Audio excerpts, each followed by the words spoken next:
વિક્રમ સંવત 2081 શ્રાવણ સુદ ત્રીજ તારીખ 27/7/2025 રવિવાર શ્રી સ્વામિનારાયણ મંદિર કુંડલધામ દ્વારા આયોજિત રવિ સભામાં આવો નજીક થઈએ ભાગ 82 કદર કરો.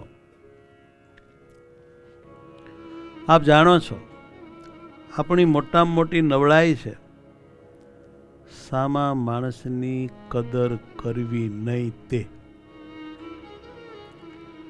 કદર કરવામાં આપણે હંમેશા બહુ ઊણા રહ્યા, અધૂરા રહ્યા. જેટલી કરવી ઘટે એટલી આપણે સામી વ્યક્તિની કદર કરતા હોતા નથી, એનું મૂલ્ય સમજતા હોતા નથી, એની મહત્તાને આપણા દિલમાં ધારતા હોતા નથી. એણે આપણા માટે જે જે કર્યું હોય છે એને આપણે કદી વિચારતા નથી. ટૂંકમાં એનું સારું પાસું વિચારીને આપણે એને થેન્ક યુ કે એને બિરદાવતા નથી. એનું નબળું પાસું જ્યાં ત્યાં આપણી આંખોમાં મગજમાં મોર આવી જાય છે. પરિણામે એ વ્યક્તિને આપણા તરફથી થોડો તિરસ્કાર મળે છે, થોડો પ્રેમ મળતો નથી. અંતે એ માણસ આપણા માટે ઘણો કામનો હોવા છતાં આપણાથી ઠાકીને આપણો ત્યાગ કરે છે. આ વાત આમ જ છે. એના ઉપર મસ્ત મજાની એક સ્ટોરી છે.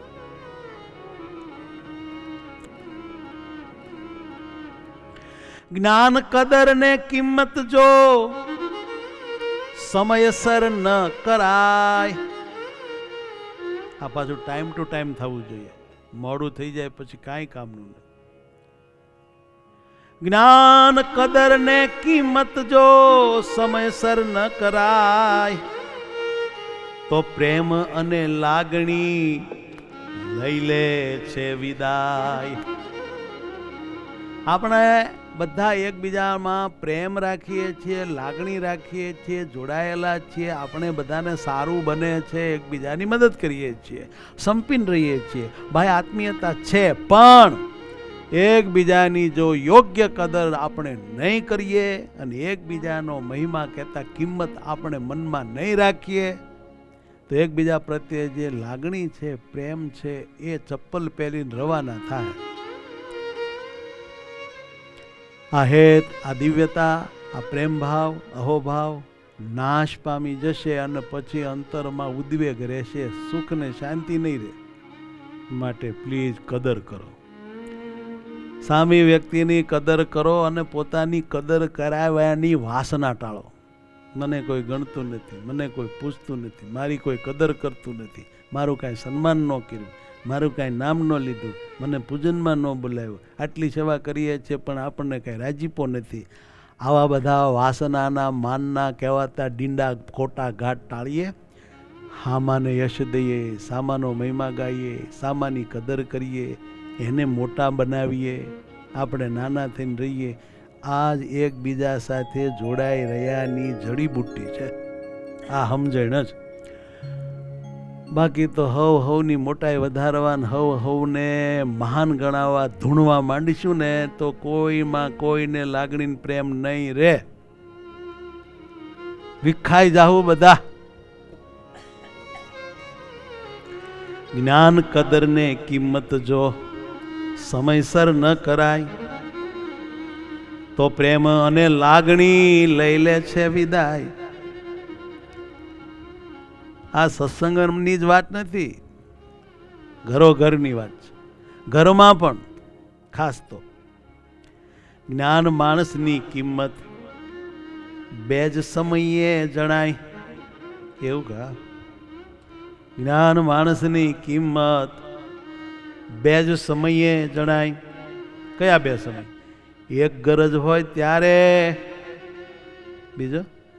બીજું ગેરહાજર થાય એ પહેલા કોઈને કોઈની કિંમત તો સમજાતી જ નથી. કા આપણને એની બહુ જરૂર પડે, બહુ ગરજ હોય તો આપણને એનો મહિમા ખૂબ થાય, ખૂબ કિંમત થાય. માંડીએ એનું સારું બોલવાનું, વખાણ કરવાનું, ફોન કરવાનું, પગે લાગવાનું, મળવા જઈને એને આમંત્રણ આપીએ ને તેડાવીએ કે સમજે કામ છે ભાઈ, ગરજ છે, એટલે બહુ કિંમત હોય આપણને એની. પછી ક્યારે કિંમત થાય? માણસ જ્યારે ગેરહાજર થઈ જાય ત્યારે વાસ્તવિકતાની ખબર પડે કે આ માણસની ઉપસ્થિતિથી શું શું હતું. હવે આ માણસ નથી તો શું શું ખોટ દેખાણી, એનું વિશ્લેષણ કરતા એ વ્યક્તિનું મહત્વ જરૂર થાય છે. પણ હવે તો એ વ્યક્તિ વહી ગઈ, ટાણે અને કોઈ દી આપણે બિરદાવી નહીં. એક જગ્યાએ હું શ્રદ્ધાંજલિ સભામાં ગયેલો, બધાએ ચડિયાતા ભાષણ કર્યા. સ્વામી તો આમ હતા ને સ્વામીએ તો આમ કર્યું હતું ને સ્વામીની આ સેવા ને સ્વામીને આ. પછી એક હરિભગત ઊભો થઈને એટલું બોલ્યો કે હતા ત્યારે ક્યારેક એને આપણે મીઠો પ્રેમ ભર્યો જવાબ આપ્યો હોત અને ક્યારેક એની લાગણી, પ્રેમ અને સેવા શ્રદ્ધાને કાંઈક ગણતરીમાં લીધી હોત, થોડાક એને આપણે ગણ્યા હોત તો સુખે મરત કે. હવે આ બુંગિયા વગાડવાનો કોઈ અર્થ ખરો? એમ બોલ્યા. એ ઓલાને એમ કે હું એથી સારું બોલું, એ હેઠો બે તો બીજો ઊભો થાય, એ ચડિયાતું બોલે. આવું બધું આપણે માણા મરી જાય પછી બહુ જોર કરતા હોઈએ. અરે એ તો કેવા માત્ર સંસારી હતા, બાકી સંત હતા. સંત એનું જીવન મેં જોયું છે, એના ગુણોની હું શું વાત કરું. સવારથી સાંજ સુધી બોલું પણ એના ગુણો ખૂટે નહીં. એમ કરીને બે તો ઓલે એને એમ થાય કે એને તો સંત કીધા, મારે તો ક્યાંક વિજય કેવું પડે. અરે સંસારમાં હતા પણ જનક રાજા જેવા હતા. ઓલે એને એમ થાય એને જનક રાજાનો સિક્કો માર્યો, મારે એથી મારો. અરે હાલતું ચાલતું દાદા ખાસરનું સ્વરૂપ જુઓ. ચોથો ઊભો થાય, એ તો ધામના મુક્ત હતા, આપણને દર્શન દેવા આવ્યા હતા. કોઈ દી જો એને ક્યારેય એને જીવતા હોય ને જો કાંઈ પણ ભાવ કે સન્માન દેખાડ્યા હોય તો મરી ગયા પછી બધા તૂટી પડે. આ દુનિયાનો રિવાજ જ આવો છે, જગત જ આવું છે. આમાં આપણે જીવવાનું છે અને હરખું જીવવાનું છે, બીજાના આદર્શે બનવાનું છે, આપણામાંથી લોકો સારું શીખે એવું આપણે જીવવાનું છે. માટે કદર કરો, મરી ગયા પછી નહીં, સમયસર કદર થવી જોઈએ. ગરજ હોય ત્યારે તો આપણે કદર કરીએ, ગરજ મટી જાય પછી તો કાંઈ લેવા દેવા ન હોય એમ વ્યવહાર કરીએ. આવું હાલતું છે. એક મોટા અધિકારીનો મારા ઉપર એકવાર ફોન આવ્યો હતો. મને કે ઓલા તમારા, મેં શું છે, મારા કામ હોય ત્યારે જ ફોન કરે, કામ પતી જાય તો પછી આમ જો આપણી હામુય ન જોવે. આ તે કઈ જાતના? મેં કીધું ભૂલી ગયા. મને કે હું ભૂલી ગયા, હવે પાછું કામ પડશે તો મને કે ઉપરા ઉપર ફોન આવશે. આ આપણે એ બધાની નબળાઈ છે. આપણે બધા એ જ ક્વોલિટીના છીએ. સુધારો કરવો હોય તો વાત જુદી છે. સાંભળો, એક બહુ સરસ વાત છે.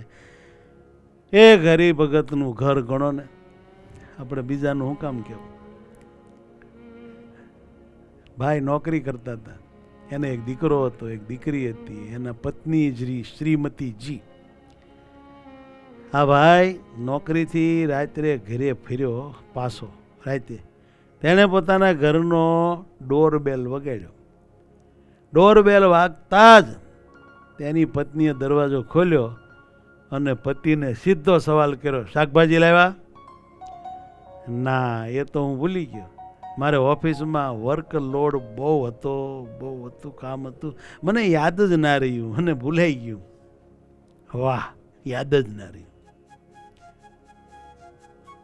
દર વખતની જેમ તમારું તો આનું આ રોજનું નાટક છે.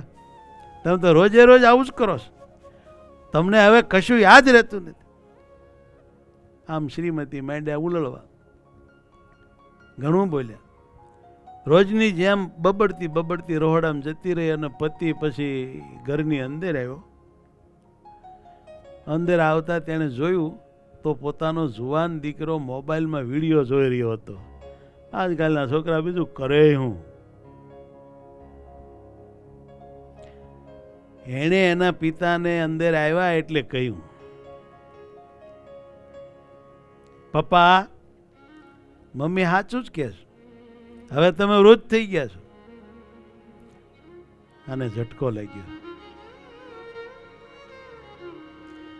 જ્ઞાન સામેની વ્યક્તિની મનોસ્થિતિને સદાય સમજવાનો પ્રયત્ન કરો. એ માણસ છે ભાઈ. જ્ઞાન સામેની વ્યક્તિની મનોસ્થિતિને સદાય સમજવાનો પ્રયત્ન કરો. એ માણસ છે ભાઈ. એનો બાપ કાંઈ બોલ્યો નહીં. બે ઝટકા આવ્યા, ખમી લીધા, ખોટું ન લગાડ્યું, અંદર જતા રહ્યા અને પોતાના કામમાં વ્યસ્ત થઈ ગયા.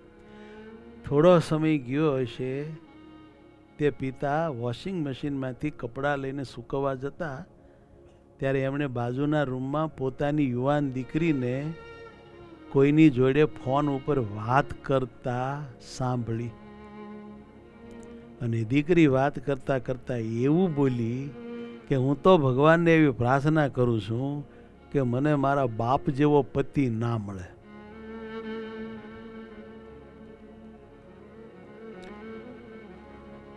આ એનો બાપ સાંભળી ગયો કે મારી દીકરીની મારા પ્રત્યેની ભાવના આ છે. બહુ આઘાત લાગ્યો. હવે આઘાત લાગ્યો. ત્રીજે ઘાએ તૂટ્યો.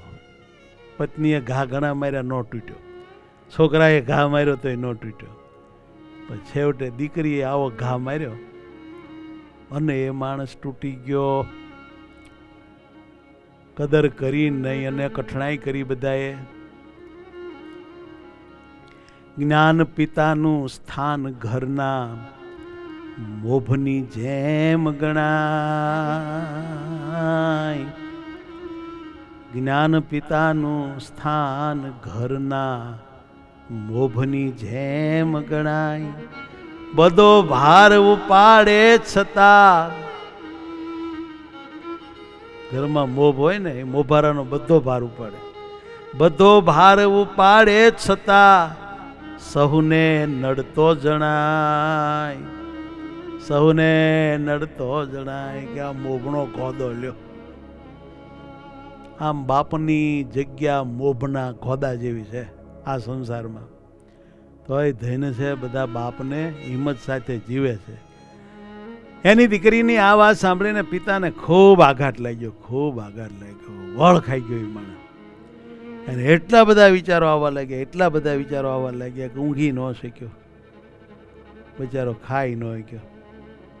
સકડે સડ્યું મગજ. મનમાં એમ થી પત્ની આમ બોલે છે, છોકરો આમ બોલે છે, છોકરી આમ બોલે છે. હું કોના માટે જીવું છું? શા માટે જીવું છું? આ બધું હું કોના માટે કરું છું? શા માટે કરું છું? શું કામ? કોના હાથ? પછી રાતે એણે એક ચિઠ્ઠી લખીને પોતાના ટેબલ ઉપર મૂકી દીધી. બારણું ખોલી ભાઈ જતા રહ્યા. હજી ગોતે છે લોકો, મળ્યા નથી. ચિઠ્ઠી હું લખ્યું એને?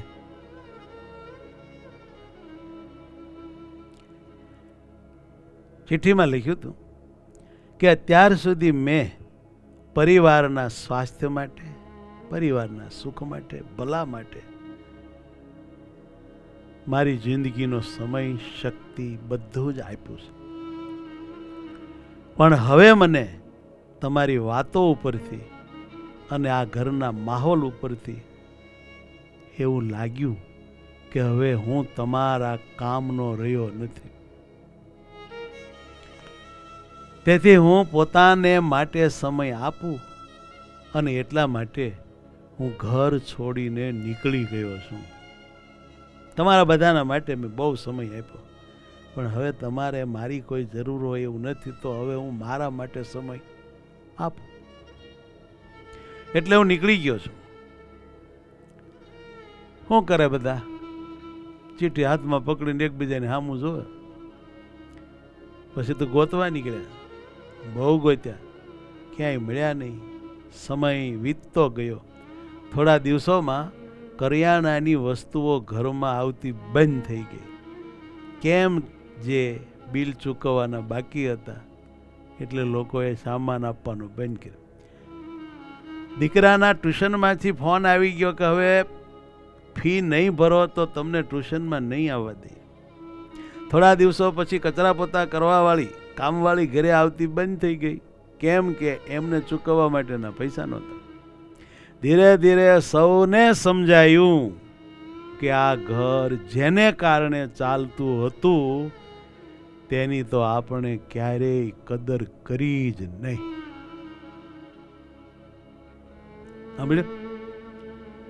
પણ એ માણસની ગેરહાજરી થઈ ત્યારે એને સમજાણું ને કદર થઈ. થોડીક વહેલા થઈ ગઈ હોત તો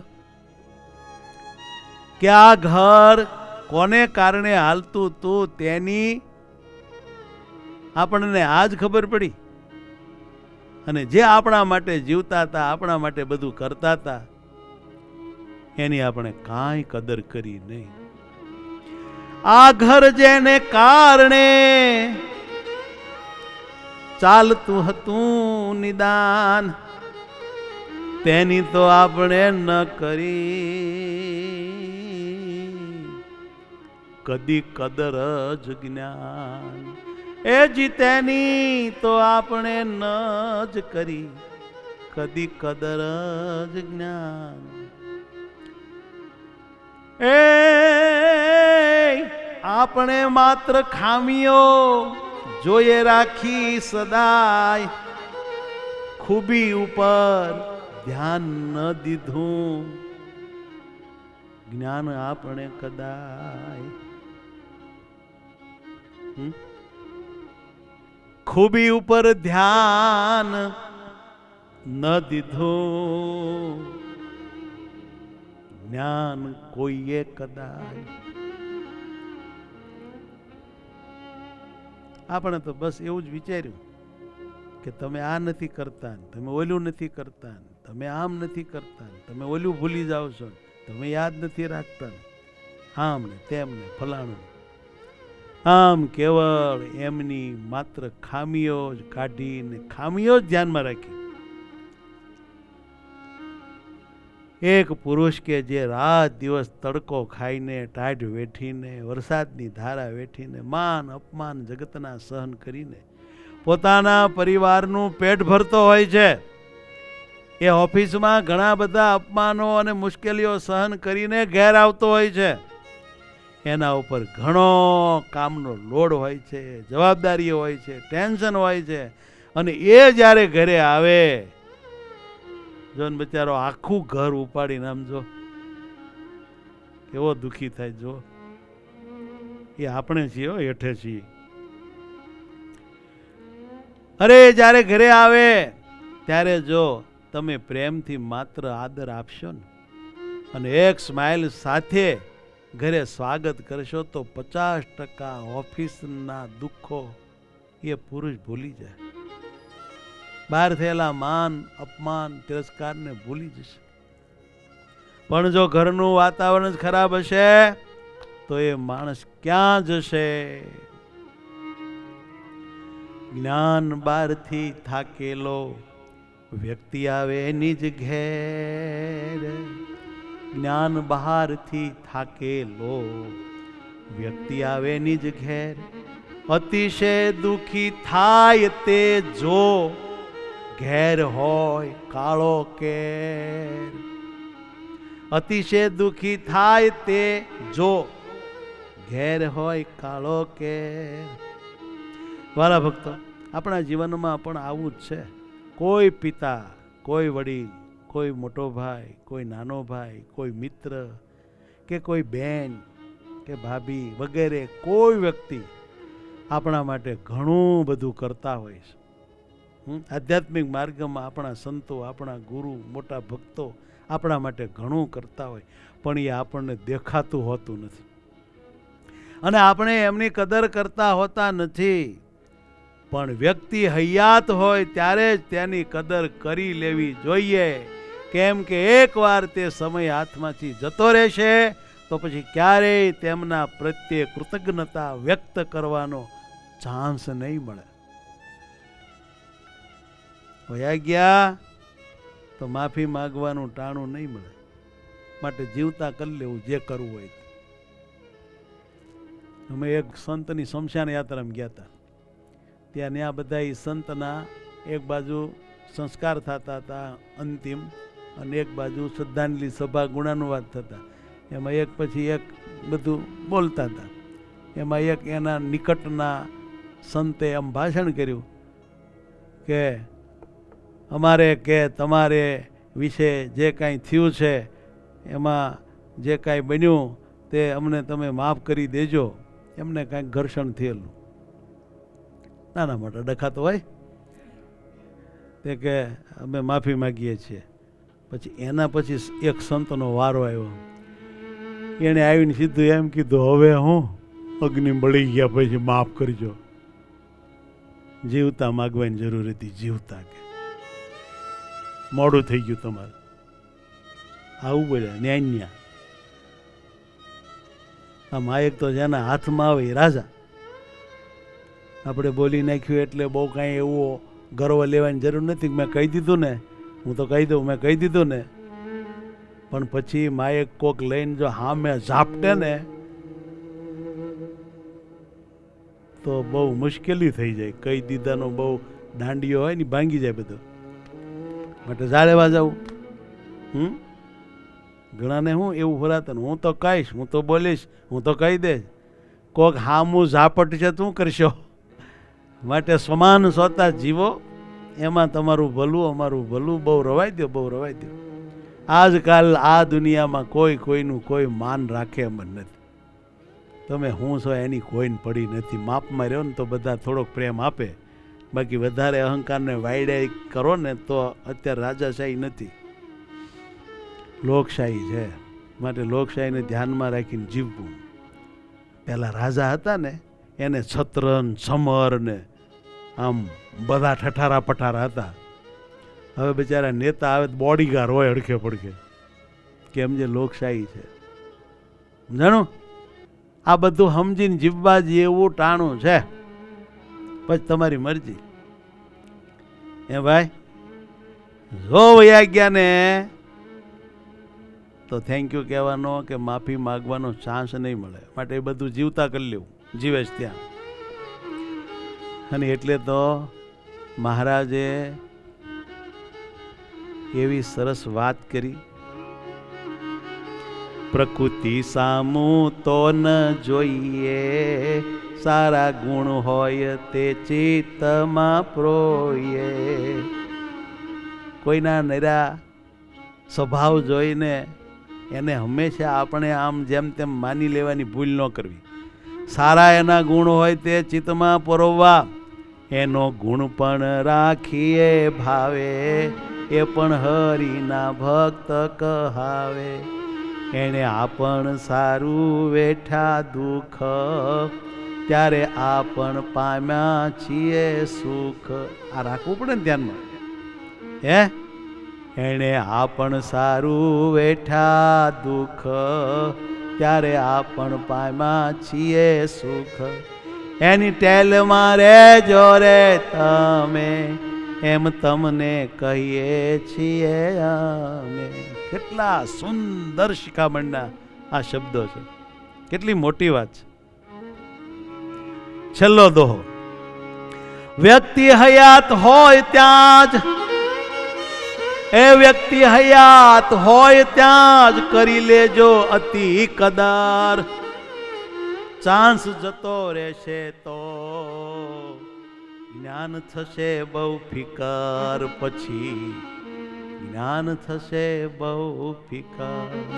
એ વયા ગયા ને તો જિંદગી ભરનો પસ્તાવો રહેશે કે માફી માગવાનું ચૂકી ગયા. આવું છે.